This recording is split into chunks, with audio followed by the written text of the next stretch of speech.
ஜெபம் செய்வோம். கர்த்தரை துதிப்பதும் உன்னதமானவரே உமது நாமத்தை கீர்த்தனம் பண்ணுகிறதும் நல்லது. துதித்தலை இன்பமும் ஏற்றதுமாயிருக்கிறது. அன்பின் பரலோக பிதாவே, இந்த மனமகிழ்ச்சியான இந்த மாலை வேளைக்காய் தேவனுக்கு நன்றி செலுத்துகிறோம்.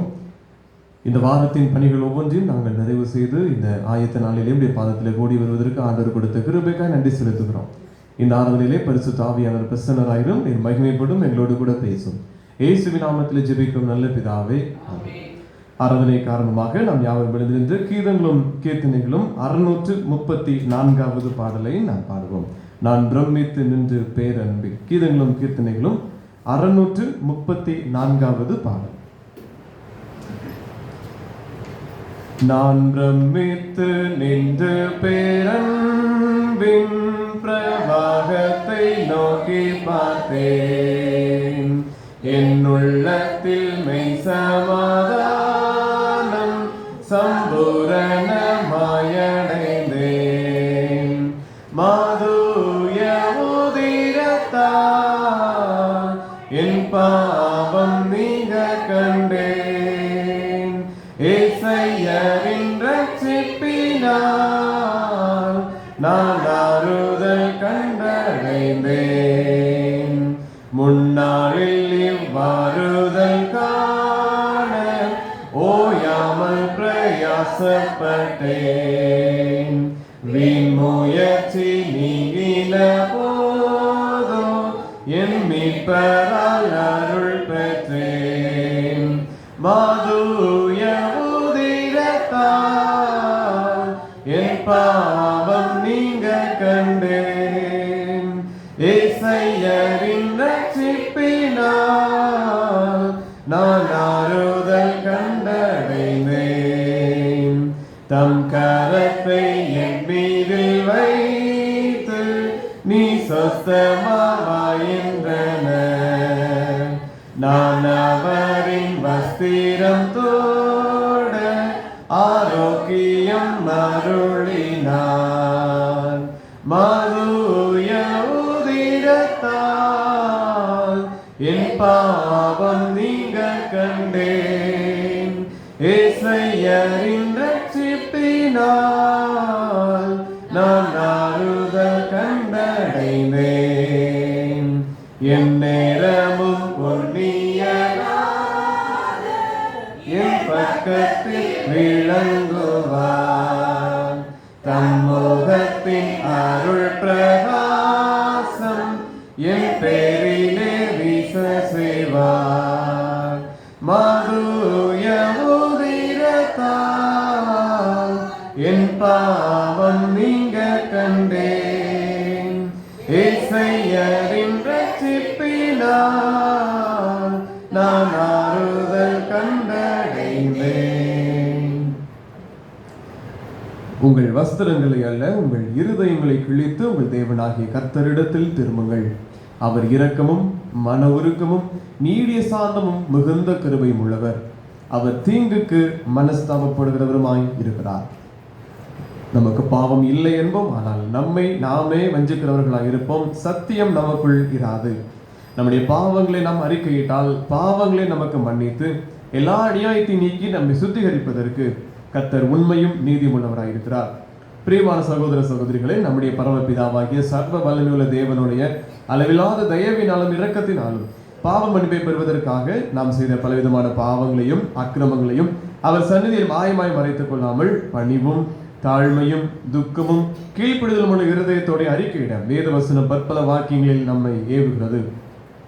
நாம் எக்காலத்திலும் தேவனுக்கு முன்பாக நம்முடைய பாவங்களை மன தாழ்மையாய் அறிக்கையிட வேண்டுவதும் அன்றி அவருடைய திருக்கரங்களினாலே நாம் பெற்றுக்கொண்ட மேன்மையான உபகாரங்களுக்காக ஸ்தோத்திரம் செலுத்தவும் மிகவும் சிறந்த விழிப்புகளை பிரஸ்தாபம் பண்ணவும் அவருடைய மகா பரிசுத்த வசனத்தை கேட்கவும் நம்முடைய சரீரத்துக்கும் ஆத்மாவுக்கும் தேவனவைகளுக்காக வேண்டிக் கொள்ளவும் நாம் கூடி வந்திருக்கிற இத்தருணத்தில் பாவங்களை அறிக்கையிடுவது நமது விசேஷ கடமையாக இருக்கிறது.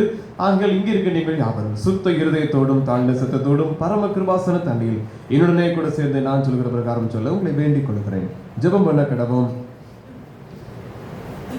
பொதுவான பாவரிக்க ஜெபத்தை அவரும் சேர்ந்து ஏறெடுப்போம். சர்வ வல்லமையும் மிகுந்த இரக்கமுள்ள பிதாவே, தப்பிக்கும் ஆண்டவரைப் போல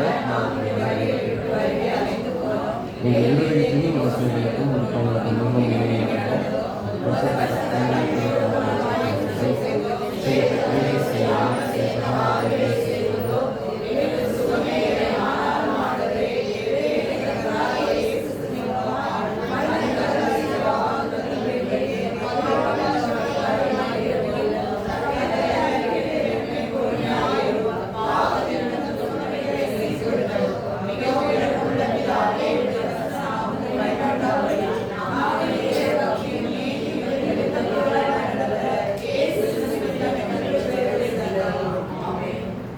தேவனே, எப்பொழுதும் இரக்கம் செய்கிறதும் மன்னிக்கிறதும் உமக்கு சுபாவமும் லட்சணமுமாய் இருக்கிறதினால் எங்கள் தாழ்மையான விண்ணப்பங்களை ஏற்றுக்கொண்டு எங்கள் பாவங்களாகிய சங்கிலினாலே நாங்கள் கட்டுண்டவர்கள் ஆயினும் உருக்கமான மிகுந்த இரக்கத்தினாலே எங்களை கட்டவிழ்த்து விடுதலை ஆக்க வேண்டும் என்று எங்கள் மத்தியஸ்தரும் எங்களுக்காக பரிந்து பேசுகிறவரும் ஆகிய இயேசு கிறிஸ்துவுக்கு மகிமை உண்டாக வேண்டிக் கொள்கிறோம். ஆமென். பரமண்டங்களில் இருக்கிற எங்கள் பிதாவே,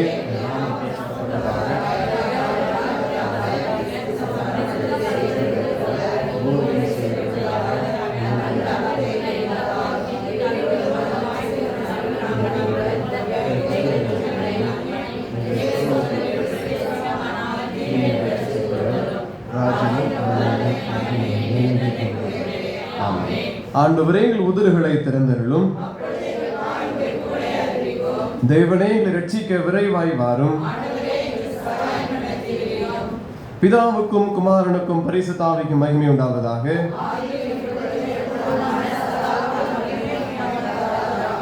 கர்த்தரை துதியுங்கள். முறைமுறையாக வாசிக்கும்படியே தெரிந்து கொள்ளப்பட்ட சங்கீதம் 35ஆம் சங்கீதம் 14ஆம் வசனம் முதல் 28ஆம் வசனம் முடிய. சங்கீதம் 35 14வது வசனம் முதல்.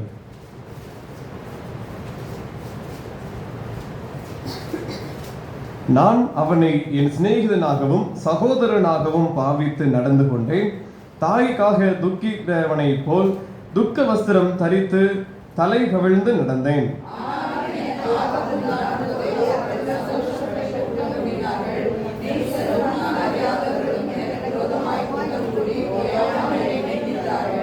அப்பத்திற்காக இச்சகம் பேசுகிற பரியாசக்காரரோடே சேர்ந்து கொண்டு என் பேரில் பற்கடிக்கிறார்கள்.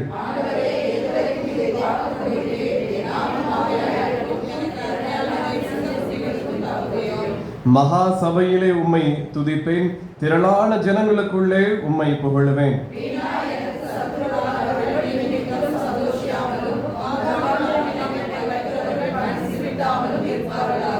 அவர்கள் சமாதானமாய் பேசாமல் தேசத்திலே அமைதலாய் இருக்கிறவர்களுக்கு விரோதமாய் வஞ்சகமான காரியங்களை கருதுகிறார்கள்.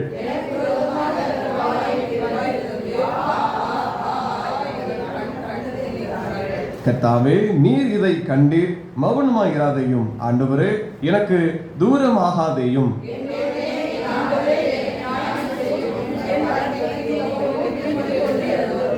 என் தேவனாகிய கர்த்தாவே, உம்முடைய நீதியின்படி என்னை நியாயம் விசாரியும்.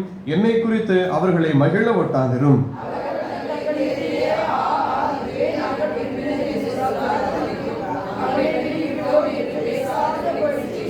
எனக்கு நேரிட்ட ஆபத்துக்காக சந்தோஷிக்கிறவர்கள் ஏகமாய் வெட்கி நாணி, எனக்கு விரோதமாய் பெருமை பாராட்டுகிறவர்கள் வெட்கத்தாலும் லட்சையாலும் மூடப்பட கடவர்கள்.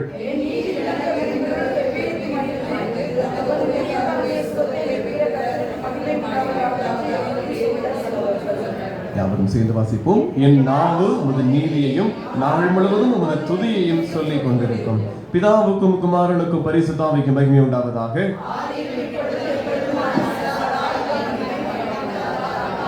நம்முடைய விசுவாசத்தை அறிக்கை செய்வோம். வானத்தையும் பூமியையும் படைத்த சர்வவல்லமையுள்ள பிதாவாகிய தேவனை விசுவாசிக்கிறேன். அவருடைய ஒரே குமாரனாகிய நம்முடைய நாதர் இயேசு கிறிஸ்துவை விசுவாசிக்கிறேன். அவர் பரிசுத்த ஆவியினாலே கன்னிமரியாளிடத்தில் பிறந்தார்.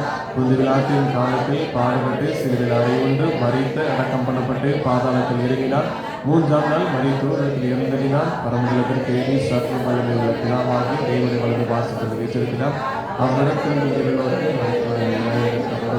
பரிசுத்த ஆவியை விசுவாசிக்கிறேன். பொதுவாக பரிசுத்தவான்களை ஆன்மாவுக்கு சைரங்களை நித்திய ஜீவனுள்ள விசுவாசத்தை. ஆமென். தயவுசெய்து உட்காருங்கள்.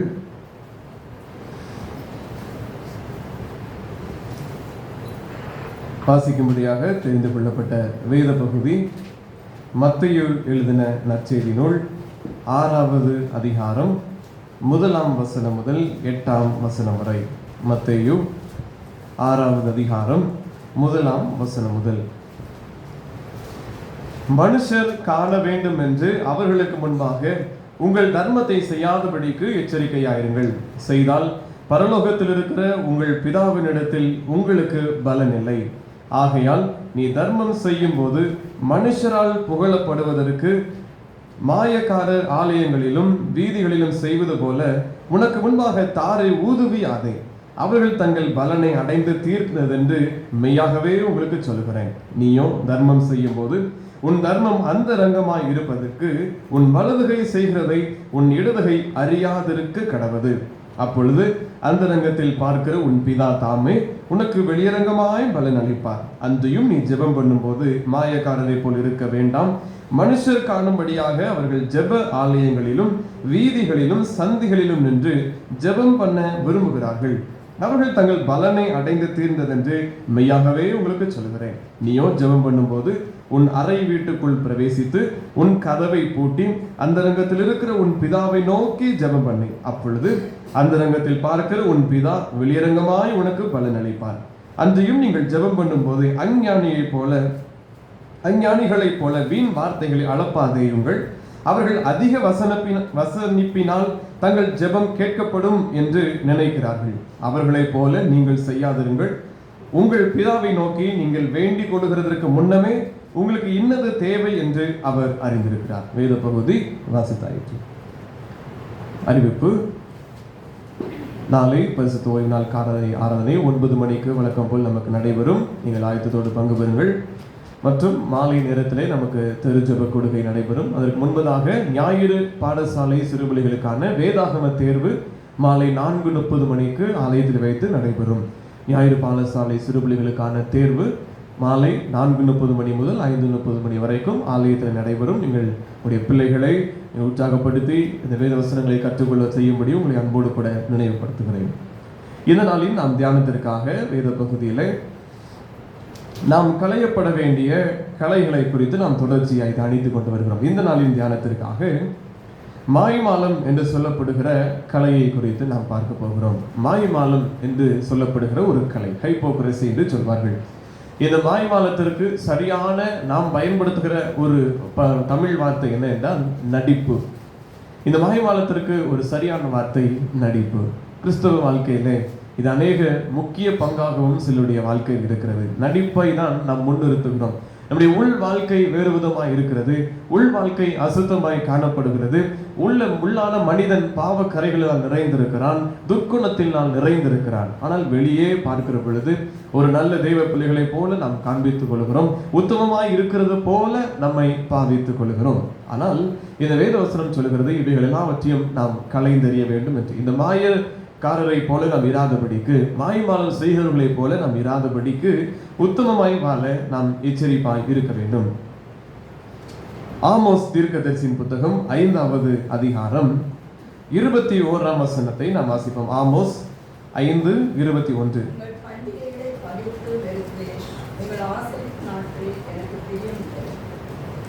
ஆகவே இவர் இந்த பண்டிகை காரங்களை குறித்து இவர் சொல்லுகிறத நாம் பார்க்கலாம். இதை வெறுக்கிறேன் என்று சொல்லி அவர் சொல்லுகிறார். ஆகவே இந்த பாவத்தோடு செய்யப்படுகிற அல்லது இந்த மாய்மாலமாய் தன்னை வெளிப்படுத்திக் கொள்கிற இந்த காரியங்களை கர்த்தர் வெறுக்கிறார் என்று இந்த வசனத்திலே பார்க்கிறோம். அதே அதிகாரத்தினுடைய 24ஆம் வசனத்திலே நாம் பார்க்கிறோம்.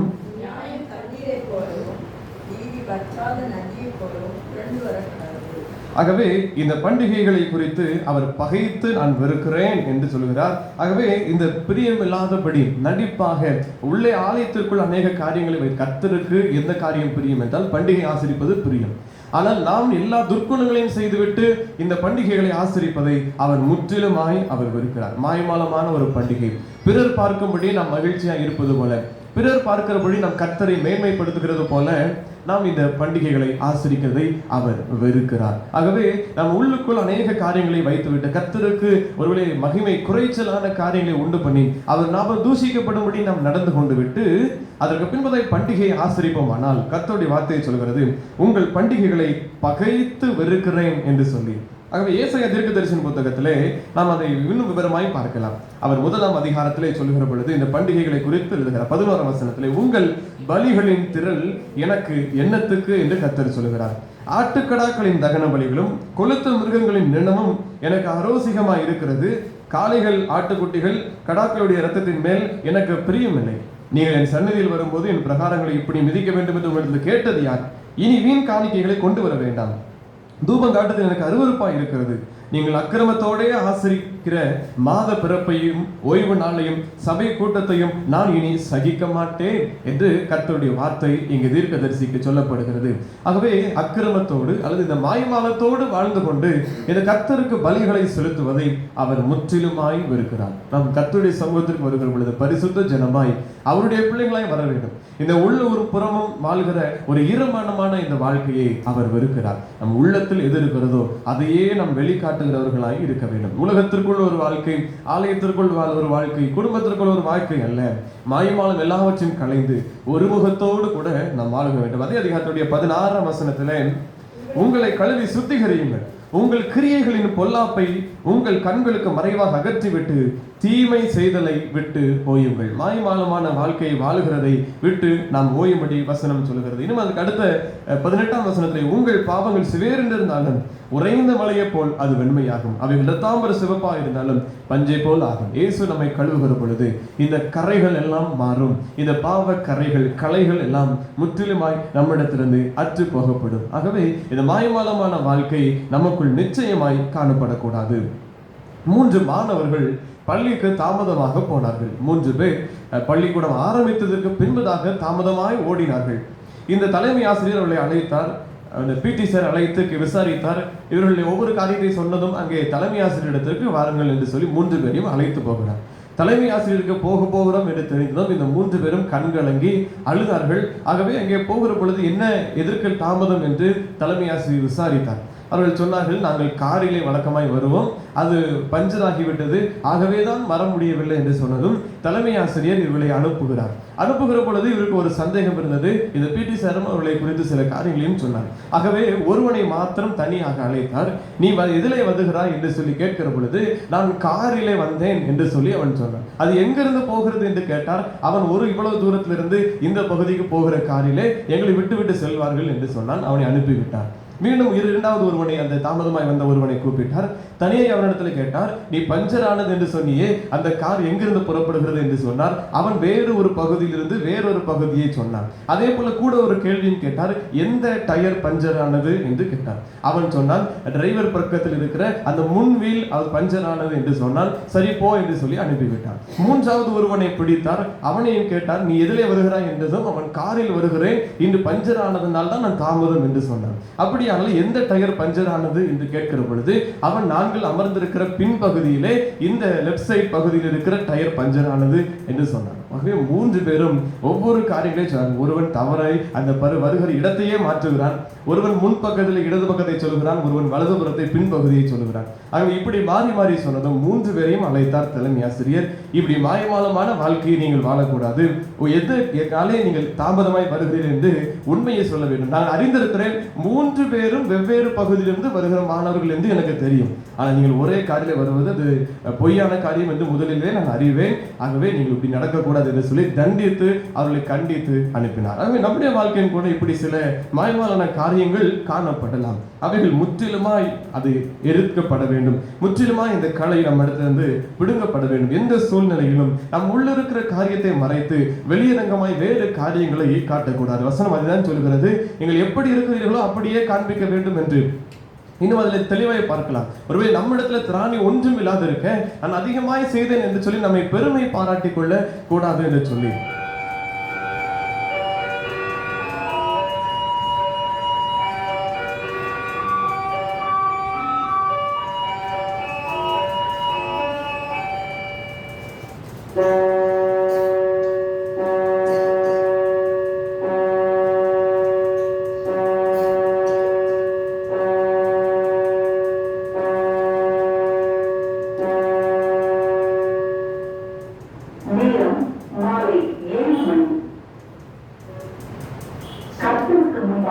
வாழ்நிற்பர்கள்.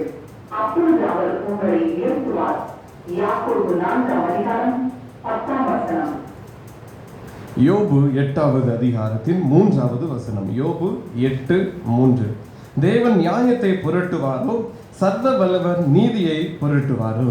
தேவன் நியாயத்தை அவர் புரட்டுவதை உள்ளதை உள்ளதபடியும் இல்லதை இல்லாதபடியும் அவர் வெளிப்படுத்துகிற தேவன். அவர் நீதியை புரட்டுவதும் இல்லை, நியாயத்தை புரட்டுவதும் இல்லை. எது உண்மையோ அதைதான் அவர் வெளிப்படுத்துகிறவராக இருக்கிறார். ஆகவே நாமும் கூட இப்படிப்பட்ட சாயலாக நாம் வாழ வேண்டும். தேவனை தரித்தவர்களாய் நியாயத்தை புரட்டாதபடி எது உள்ளதா இருக்கிறதோ அதை காண்பிக்க வேண்டும். மாயமாக ஒரு காரியத்தை நாம் மற்ற ஜனங்களுக்கு முன்பதாய் காண்பிக்க கூடாது. 13வது அதிகாரம் யோபு 13:16.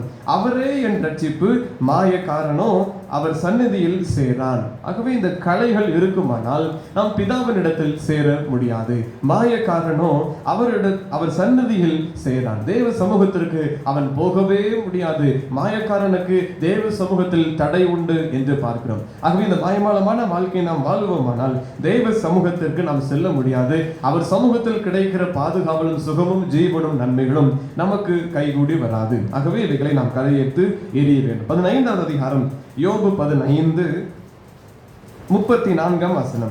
மாயக்காரரின் கூட்டம் வெறுமையாய் போகும், பரிதானம் வாங்குகிறவர்களின் கூடாரங்களை அக்கினி பட்சிக்கும். மாயக்காரரின் கூட்டம் வெறுமையாய் போகும். அவர்கள் ஒரு நன்மையும் பெற்றுக்கொள்வதில்லை, ஒரு ஆசீர்வாதத்தையும் பெற்றுக்கொள்ள முடியல. வெறுமையாய் அவர்கள் கடந்து போவார்கள். ஒரு காரியத்தையும் செய்யவும் மாட்டார்கள், ஒரு காரியங்களும் அவர்களை பெற்றுக்கொள்ளவும் முடியாது. வெறுமையாய் அவர்கள் திரும்பி போவார்கள். ஆகவே நாம் தேவ சமூகத்திற்கு வருகிறோமானால் வெறுமையாய் இல்லை, கர்த்தர் நம்மை திருப்தியாக்கி அனுப்புகிறவர். ஆகவே இதை இழந்து போகாதபடி இந்த மாயமாலமான இந்த காரியங்களை நாம் நம்மிடத்திலிருந்து அகற்றி போட வேண்டும். மத்தேயு 15வது அதிகாரம் 7வது வசனம்.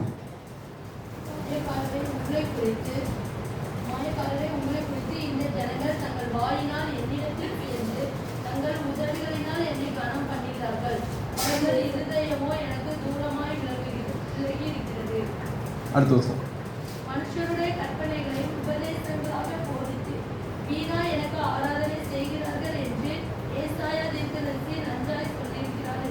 இது இயேசு சொல்லுகிற வார்த்தை. மாயக்காரரே உங்களை குறித்து என்று சொல்லி அவர் ஆரம்பிக்கிறார். என்ன சொல்கிறார்? இந்த ஜனங்கள் தங்கள் வாயினால் என்னிடத்தில் சேர்ந்து தங்கள் உதடுகளினால் என்னை கனம் பண்ணுகிறார்கள், இருதயம் எப்படி இருக்கிறது? தூரமாய் இருக்கிறது என்று சொல்லி. ஆகவே வாயினால் கர்த்தரை சேருகிறோம், உதடுகளினால் அவரை கனம் பண்ணுகிறோம். ஆனால் இருதயம் எப்படி இருக்கிறது என்றால் பழைய ஒரு மனுஷன், பழைய முன்னால பாவ மனுஷன், பழைய அக்கிரமங்களை செய்கிற மனுஷன் இப்படி இருக்கும். ஆனால் கர்த்தருடைய சமூகத்திற்கு வந்து நாம் ஜெபிக்கிறோம், வேதத்தை வாசிக்கிறோம், தியானிக்கிறோம், கண்ணீர் விடுகிறோம், இதெல்லாம் இருக்கட்டும். உள்ளம் எப்படி இருக்கிறது? இருதயங்களை நான் கர்த்தர் பார்க்கிறார். இருதயம் எப்படி இருக்கிறது? அது உண்மையாய் மாற வேண்டுமான், அது திருக்குள்ளதும் கேள்வியுள்ளதும் என்று பார்க்கிறோம். ஆனால் அது உண்மையாய் கர்த்தர் பக்கமாய் திரும்ப வேண்டும். வெளிப்பிரகாரமாய் நாம் வேதம் வாசிக்கிறது போல, ஜெபிக்கிறது போல, பரிசுத்தமாய் நடக்கிறது போல காண்பித்துக் கொள்ளலாம். ஆனால் அதை கர்த்தர் விரும்புகிறார். மனிதர்கள் நேசிக்கலாம், இவர்களை ஜெபிக்கிறார்கள், அவர்களுடைய காரியங்கள் பரிசுத்தமாக இருக்கிறது என்று சொல்லிக் கொள்ளலாம். ஆனால் இருதயம் எப்படி இருக்க வேண்டுமா? கர்த்தரோடு கூட இருக்க வேண்டும். செயல்களிலும் கர்த்தரோடு இருக்க வேண்டும், இருதயமும் கர்த்தரோடு கூட இருக்க வேண்டும். மாயக்காரர்கள் அப்படி இருக்கிறார்கள். உதடுகளும் அவர்களுடைய வாயின் எப்படி இருக்கிறது? கர்த்தரோடு சேர்ந்து இருக்கிறது. ஆனால் இருதயம் தூரமாக இருக்கிறது. மனுஷனுடைய கற்பனைகள் உபதேசங்களை போதித்து வீணா எனக்கு ஆராதனை செய்கிறார்கள் என்று தீர்க்கதரிசி சொன்னதை 29ஆம் அதிகாரம் 13ஆம் வசனத்திலே சொல்கிறார் ஏசாயா. அதை இயேசுவும் இங்கே வெளிப்படுத்தி காட்டுகிறார். நல்லதான் சொல்லியிருக்கிறார் என்று சொல்லி. ஆகவே இப்படிப்பட்ட ஒரு வாழ்க்கை நமக்குள் இராதபடி நாம் நம்மை பரிசுத்தப்படுத்திக் கொள்கிறவர்களாய் காணப்பட வேண்டும். ஒரு நடிகரும் ஒரு போதகரும் பேசினார்கள். ஒரு நடிகர், ஒரு போதகர். இந்த போதகர் கேட்டார், என்னுடைய ஆலயத்திலே நான் ஆண்டவரை குறித்து பேசுகிறேன், இங்கு அவருடைய உபதேசத்தை கேட்பதற்கு கூட்டமே இல்லை. ஆனால் நீர் எதையோ நடிக்கிறீர், எதையோ செய்கிறீர், அங்கு கூட்டம் திரண்டு வருகிறதே, ஆலயத்திற்கு ஜனங்கள் திரளாய் வரவில்லையே என்று போதகர் நடிகரிடத்திலே கேட்டார். அவர் ஒரே காரியத்திலே இந்த காரியத்தை சொன்னார், நாங்கள் இல்லாததை நடிக்கிறோம், கூட்டம் வருகிறது, நீர் இருக்கிறதை சொல்லுகிறீர், கூட்டம் வரவில்லை என்று சொல்லி. ஆகவே இல்லாததை மாயமாலமாய் காட்டுகிற திரைப்படங்களுக்கும் அல்லது மற்ற உலகத்தின் ஆசைகளுக்கும் ஜனங்கள் ஓடுகிறார்கள். உள்ளதை இயேசுவை நாம் காட்டுகிறோம். உள்ள சத்தியத்தை வெளிப்படுத்துகிறதற்கு சுவிசேஷத்தை இயேசுவை ஏற்றுக்கொள்கிற ஜனங்கள் மிகவும் குறைவு. உதடுகளினால் தங்களுடைய வார்த்தைகளினால் இயேசுவை கனம் பண்ணி உயர்த்துகிறார்கள், மேன்மைப்படுத்துகிறார்கள். இருதயம் இந்த உலக ஆசைகளுக்குள்ளாய் சிக்கி இருக்கிறதாக நாம் பார்க்கிறோம். ஆகவே மத்தேயு 7வது அதிகாரத்தில் 5ஆம் வசனத்தில் இந்த வார்த்தையை சொல்லுகிறது. மத்தேயு 7:5.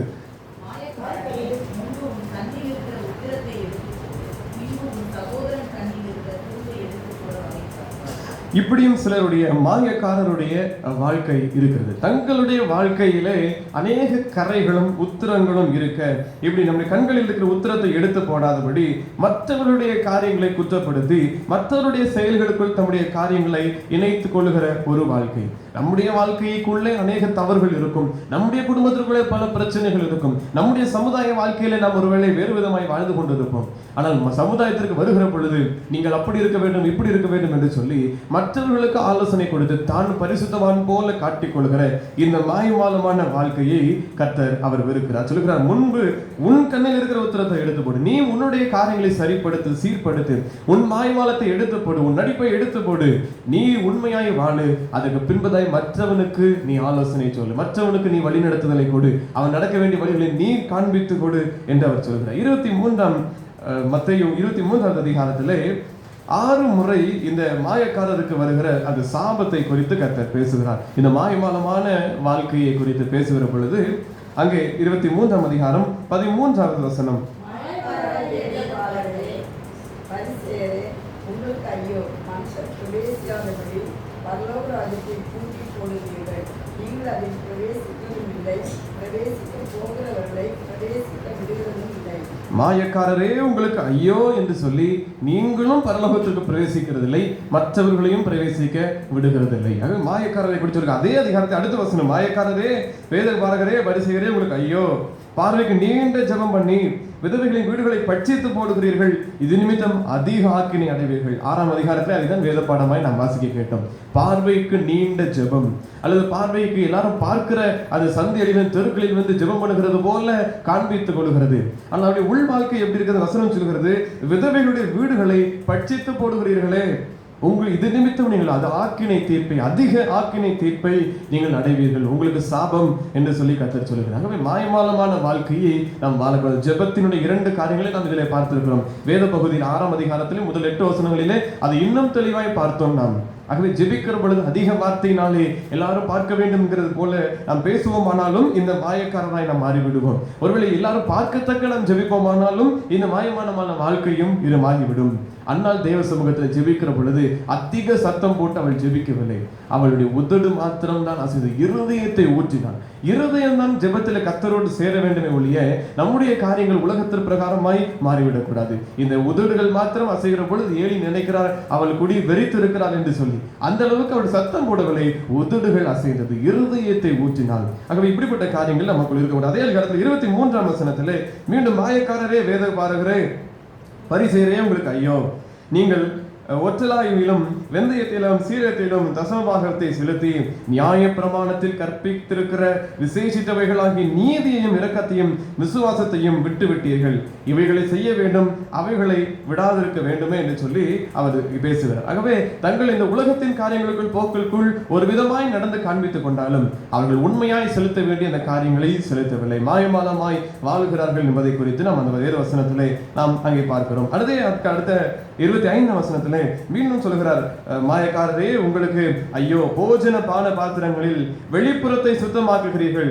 உட்புறத்திலோ அவைகள் கொள்ளையினாலும் அநீதத்தினாலும் நிறைந்து இருக்கிறது என்று வசனம் சொல்கிறதை பார்க்கிறோம். ஆகவே இந்த மனம் போல நடக்கிறது, அதுதான் அநீதம் என்று சொல்கிறோம். மனம் போல நீங்கள் நடக்கிறீர்கள், வெளிப்புறம் சுத்தமாயிருக்கிறது, அது உள்புறம் அது மிகவும் கேடுள்ளதாயும் அது ஒருவேளை அசிங்கமாகவும் காணப்படுகிறது. இதுதான் மாயமாலமான வாழ்க்கையை குறித்து கர்த்தர் பேசுகிறார். உங்களுக்கு சாபம் என்று, உங்களுக்கு ஐயோ என்று அந்த எச்சரிக்கிறதை பார்க்கிறோம் மாயமாலமான வாழுகிற ஜனங்களுக்கு. 27ஆம் வசனத்திலே இன்னும் ஒரு காரியத்தை பேசுகிறார். மாயக்காரரே, வேதபாரகரை, பரிசேயரே உங்களுக்கு ஐயோ, வெள்ளை அடிக்கப்பட்ட கல்லறைகளுக்கு ஒப்பாக இருக்கிறீர்கள், அவைகள் புறம்பே அலங்காரமாய் காணப்படும், உள்ளேயோ மரித்தவர்களின் எலும்புகளினாலும் சகல அசுத்தத்தினாலும் நிறைந்திருக்கும். நம்முடைய வாழ்க்கையும் இதே போல சில நேரங்களில் காணப்படலாம். உலகத்தின் காரியத்திற்குள் நாம் பிரவேசிக்கிற பொழுது இப்படி வெள்ளியடிக்கப்பட்ட கல்லறை போல அலங்காரமாய் நம்மை காண்பித்துக் கொள்ளலாம், தோற்றத்திற்கு உத்தமமாயும் பரிசுத்தமாயும் காண்பித்துக் கொள்ளலாம். ஆனால் உள்புறத்தை மனிதர்கள் பார்க்க முடியாது, தேவன் பார்க்கிறார். தேவன் எதை பார்க்கிறாரோ அதற்காக தான் நாம் வாழ வேண்டும், மனுஷர்களுக்காக நாம் வாழ்வதை விட்டு ஓய வேண்டும். கர்த்தர் நம்முடைய இருதயத்தை பார்க்கிறார், கர்த்தர் நம்முடைய கிரியைகளையும் காண்கிறார், கர்த்தர் நம்மை பார்ப்பார் என்கிற உணர்வோடு கூட நாம் வாழ வேண்டும். கடைசி அதே அதிகாரத்தில் 29ஆம் வசனத்தை வாசிப்போம். மாயக்காரராய் வேதபாரகரே, பரிசேயரே உங்களுக்கு ஐயோ, நீங்கள் தீர்க்கதரிசிகளின் கல்லறைகளை கட்டி நீதிமான்களின் சமாதிகளை சிங்காரித்து அடுத்த வசனம், எங்கள் பிதாக்களின் நாட்களில் இருந்தோமானால் அவர்களோடு நாங்கள் தீர்க்கதரிசிகளின் இரத்தப்படிக்கு உடன்பட்டிருக்க மாட்டோம் என்கிறீர்கள். ஆகவே நாங்கள் அப்படி இருந்தால் இது செய்திருப்போம் என்று சொல்லி தங்களுடைய வாழ்க்கையை குறித்து அவர்கள் பேசிக் கொள்ளலாம். ஆனால் அவருடைய வாழ்க்கை எப்படி இருக்கிறது? பேச்சிலே மாத்திரம்தான் இருக்கிறது, நடக்கையிலோ கிரியைகளிலோ அவர்கள் வாழ்க்கை துன்மார்க்கமாய் இருக்கிறது என்பது இந்த மாயக்காரருடைய காரியங்களை குறித்து 6 வசனத்திலே உங்களுக்கு ஐயோ, உங்களுக்கு சாபம் என்று சொல்லி இயேசு அவருடைய வார்த்தையிலே சொல்லுகிறார். ஆகவே மாயமாலமாய் வாழுகிறவர்களுக்கு இந்த சாபம் இருக்கிறது என்று சொல்லி ஆடி பெருக்கிலே நாம் துணி எடுப்பது உண்டு. ஒரு துணி வாங்கினால் இன்னொரு துணியை நாம் இலவசமாய் பெற்றுக்கொள்வோம். ஒரு சேலையாக இருக்கட்டும், எந்த பொருளாக இருக்கட்டும், ஒன்று வாங்கினால் ஒன்று இலவசம் என்று சொல்லி குறைந்த விலையாக இருக்கும். ஆகவே வாங்கி விடுவது, வாங்கி வீட்டிற்கு வந்து தண்ணியில முக்கினதும் அது தன்னுடைய தன்மையை காட்டிவிடும். அதனுடைய கலர் எல்லாம் போய்விடும், அதனுடைய நிறம் மாறி அதனுடைய தன்மை மாறி எடுக்கும் போது இருந்த நிலை வேறாக இருக்கும், எடுத்த பின் நிலைமை மாறிப்போம். ஆகவே நம்முடைய வாழ்க்கையும் இதே போல வெள்ளை அடிக்கப்பட்டு பார்ப்பதற்கு பளபளப்பாயும் பார்ப்பதற்கு உத்தமமாயும் நாம் காணப்படலாம். அது உள்புறம் எப்படி இருக்கிறது என்பதை தான் தேவன் பார்க்கிறவராய் இருக்கிறார். ஆகவே இந்த உலகத்திற்கு நாம் மாறுகிற பொழுது உண்மையாய் கர்த்தரை வெளிக்காட்டுகிறவர்களாய் நாம் வாழ வேண்டும். இந்த மாயமாலத்தை முற்றிலுமாய் நாம் விட்டு ஓய வேண்டும். அவைகளை நாம் இடத்திலிருந்து அகற்றி போட வேண்டும். மத்தேயு 6வது அதிகாரம் 16ஆம் வசனம். நீங்கள் உபவாசிக்கும் போது மாயக்காரரை போல முகவாடலாய் இராதேயுங்கள். அவர்கள் இந்த உபவாசம் இருக்கிறேன் என்று சொல்லி தன்னை வெளியே எல்லாரும் காண வேண்டும் என்பதற்காக ஒருவேளை முகவாடலை போல் இருப்பார்கள். அப்படி நீங்கள் இராதேயுங்கள். நீங்கள் எப்படி இருக்க வேண்டும் என்று சொல்லி அதுக்கு பின்பத எல்லா வசனங்களையும் அவர் சொல்லுகிறார். இப்படி நாம் வெளியே காண்பிப்போம். ஆனால் என்ன அதற்கான பலன் என்ன? கர்த்தர் அந்த 6ஆம் அதிகாரத்தின் முதல் வசனத்திலிருந்து இயேசு பேசுகிறதை பார்க்கிறோம். அதன் பலனை அடைந்து தீர்ந்தது என்று மெய்யாகவே உங்களுக்கு சொல்லுகிறேன். மாயமாலமாய் வாழ்ந்து விட்டால் அதற்குரிய பலன் அன்றே முடிந்தது. ஜெபிக்கிறது போல நாம் நடித்து விட்டால் அது பலன் அதோடு முடிந்து போனது. உண்மையாய் இருதயம் ஜெபிக்குமானால் அதற்கு ஏற்ற பலனை கர்த்தர் விளைய செய்வார், அதற்கு ஏற்ற நன்மைகளை நமக்கு கொடுப்பார். அதே போல தர்மம் செய்கிற பொழுது அந்த 2ஆம் வசனத்தை பார்க்கணும். தர்மம் செய்கிற பொழுது வலது கை செய்கிறது இடது கைக்கு தெரியாதபடி நாம் உண்மையாய் செய்வோமானால், பிறர் பார்க்கிறார்கள் என்பதற்காக அல்ல, நாம் உண்மையாய் செய்வோமானால் அதற்கேற்ற பலனை கொடுப்பார். மாயமாலமாய் செய்வோமானால் அதோடு அந்த பலன் முடிந்தது என்று சொல்லுகிறார். இன்னும் அதற்கு பின்பு வசனத்தில் அதை தான் பார்க்கிறோம். ஜெபம் பண்ணுகிறதனுடைய பலனையும், இன்னும் ஜனங்கள் கூடுகிற இடத்திலே நாம் ஜெபிக்கிறதுனால் வருகிற அந்த பெருமையாய் தன்மை காண்பித்துக் கொள்ளாதபடி வீதிகளிலும் சந்துகளிலும் ஜெப ஆலயங்களிலும் அவர் இப்படி செய்கிறார்கள், அந்த பலனை அடைந்தே தீர்ந்தார்கள் என்று 5ஆம் வசனத்திலே அவர் சொல்கிறார். பின் வருகிற வசனத்திலேயும் அஞ்ஞானிகளைப் போல வீண் வார்த்தைகளை பேசுகிறதினாலும் அதிக வசப்பினால் தங்களுடைய ஜெபம் கேட்கப்படும் என்று நினைக்கிறார்கள். இருதயம் தான் கர்த்தரை நோக்கி அது விண்ணப்பம் செய்ய வேண்டும். ஆகவே இந்த மாயமாலமான வாழ்க்கையை முற்றிலுமாய் நம்மிடத்திலிருந்து நாம் அற்று போக செய்வோம். கர்த்தர் நம்மளை எதிர்பார்க்கிறார். உண்மையாய் நாம் வாழ வேண்டும் என்பதை உள்ளதை உள்ளதையாகவும் இல்லாததை இல்லதாக வெளிப்படுத்துவதற்கும் அவர் விரும்புகிறார். அவர் நீதியையும் நியாயத்தையும் எப்படி புரட்டாத தேவனாய் இருக்கிறாரோ அதே போல நாமும் உண்மையாயும் நேர்மையாயும் நாம் வாழ வேண்டும். நம்முடைய வெளியே உலக ஜனங்கள் பார்க்கிறார்கள் என்பதற்காக ஒரு வீணான நடிப்பும் வீணான ஒரு முகத்தினுடைய ஒரு காரியங்களை நாம் காண்பித்துக் கொள்வோம். ஆனால் அதற்குரிய பலனை நாம் அடைந்து தீர்ந்தோம் என்று வேதவசனம் சொல்கிறது. உண்மையாய் வாழ்வோம். கர்த்தர் நம்மை ஆசீர்வதிப்பாராக. ஆமென். தலைகளை தாழ்த்தி ஜெபிப்போம். அன்பின் கர்த்தாவே, இந்த ஆயத்த நாளுக்காய் தேவனுக்கு நன்றி செலுத்துகிறோம். இந்த நாளிலும் கர்த்தருடைய சமூகத்தில் நாங்கள் கூடி வரவும் உடைய வார்த்தைகளை தியானிக்கவும் ஆராதிக்க ஆண்டவர்களுக்கு கொடுத்த உன்னதமான கிருபைக்காய் நன்றி செலுத்துகிறோம். இந்த நாளிலும் நாங்கள் தியானித்தபடி எங்கள் வாழ்க்கையில் காணப்படுகிற மாயமாலமான ஒரு வாழ்க்கையை குறித்து நாங்கள் தியானிக்க ஆண்டவர் கிருபை செய்திருக்காய் ஸ்தோத்திரம். அநேக ஆண்டவரே வகையான மாயமாலமான ஒரு வாழ்க்கையை நாங்கள் வாழ்ந்து கொண்டிருக்கிறோம். ஆண்டவரே வேலை ஸ்தலத்தில் இருக்கட்டும், சமுதாயத்தில் இருக்கட்டும், வீடில் இருக்கட்டும், ஆலயத்தில் இருக்கட்டும், ஆண்டவரே உள்புறத்திலே நாங்கள் வேறு விதமாய் இருக்கிறோம். ஆனால் வெளி விதமாய் நாங்கள் பார்க்கிற பொழுது மற்ற ஜனங்கள் பார்க்கிறார்கள் என்கிற ஒரு நடிப்பு எங்களுக்குள் தானே வருகிறது. இந்த ஆண்டவர் காரியங்கள் எல்லாவற்றையும் அகற்றி போடுவீராக. இந்த வீணான கலைகளை எங்களிடத்திலிருந்து அற்று போடுவீராக. மாயக்காரனோ அவர் சந்நிதியில் சேரான் என்று பார்க்கிறோமே. நாங்கள் உமது சமூகத்தையே வாஞ்சிக்கிறோம், உமது பிரசன்னத்தையே வாஞ்சிக்கிறோம். உமது சமூகத்தில் இருந்தால் எங்களுக்கு எல்லா நன்மைகளும் எல்லா ஆசீர்வாதங்களும் எல்லா பாதுகாவலும் உண்டு. உமது கிருபை எங்களுக்கு கிடைக்குமே. ஆண்டவரே, இந்த மாயமாலமான வாழ்க்கையை நாங்கள் வாழுவோம். ஆனால் தேவ சமூகத்திலே நாங்கள் சேர முடியாது. நாங்கள் எல்லாவற்றையும் இழந்து போகிறோம். கர்த்தர் நீங்களாக்கி ரட்சித்தருள்வீராக. இந்த மாயமாலத்தை எங்களுக்கு முற்றிலுமாய் நீர் அற்றுப்போக செய்ய வேண்டும் என்பதை நாங்கள் ஜெபிக்கிறோம். ஆண்டவரே, தர்மம் செய்யும் போதோ ஜெபம் பண்ணும் பொழுதோ பிறர் பார்க்கிறார்கள் என்பதற்காக அல்ல, உண்மையாய் இருதயத்திலிருந்து செய்ய ஆண்டவரே கர்த்தர் கிருபை செய்வீராக. பிறருக்கு தெரியாத தெரியாத விதமாய், மற்றவர்கள் பார்க்காத விதமாய் கர்த்தர் பார்க்கிறார் என்று சொல்லி கர்த்தரை முன்னிறுத்தி நாங்கள் அவருக்காய் செய்ய கிருபை செய்வீராக. இருதயங்களை கர்த்தர் நீர் பார்க்கிறவராய் இருக்கிறீர். ஆண்டவரே, ஒருவேளை மாயக்காரரை குறித்து சொல்லுகிற பொழுது அவர்கள் ஆலயத்தில் எவ்வளவோ காரியங்களை பேசுகிறார்கள், எவ்வளவோ காரியத்தை அப்படி விளங்கிக் கொள்கிறார்கள்.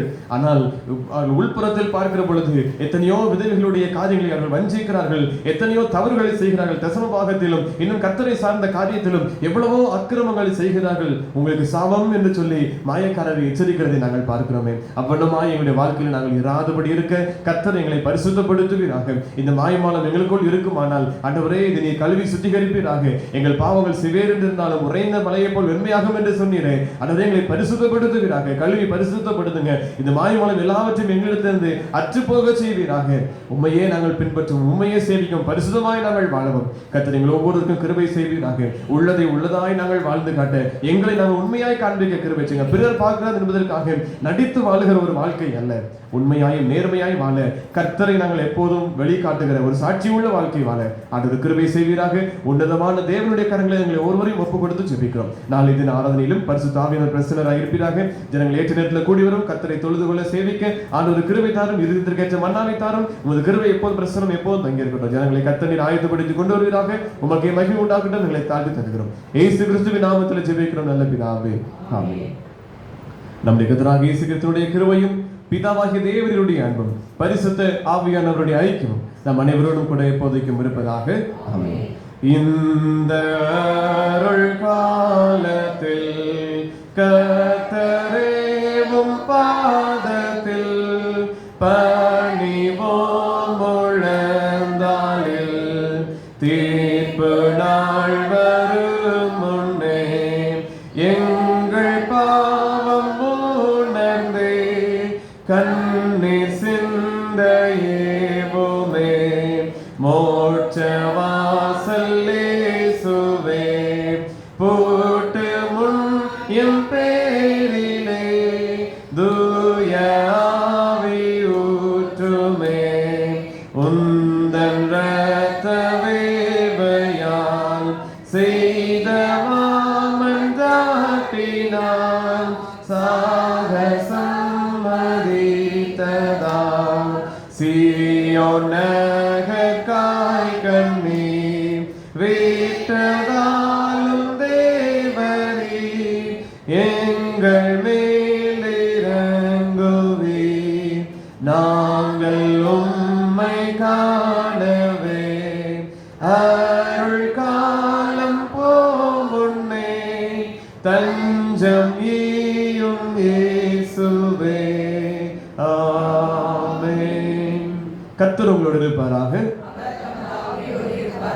தேவ சமாதானத்தோடு சென்று வருவோம்.